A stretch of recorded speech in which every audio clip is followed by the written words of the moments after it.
Davno smo se rastavili, ja i tvoja majka kćeri, ti si rasla bez svog oca,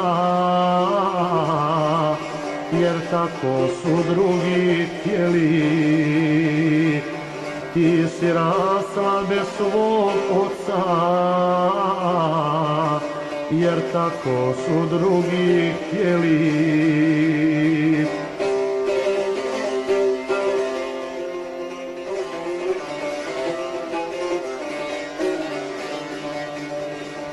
Čujem, kćeri, udaješ se, tvoj ti babo želi sreću,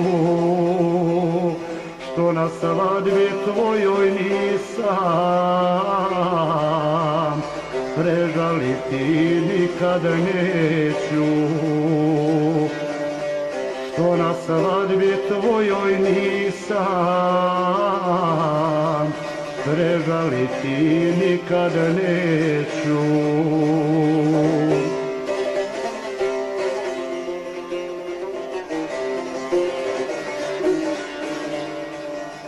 Tebe, ćerko, otac voli, bar ti je to rekla mati, i na svoju svadbu kćeri trebala si babu zvati. I na svoju svadbu kćeri trebala si babu zvati.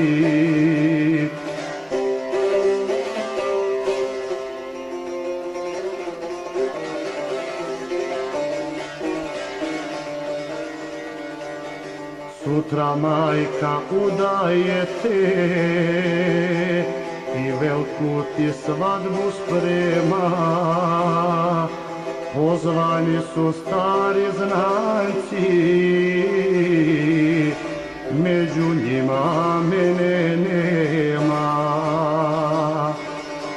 Pozvani su stari znanci,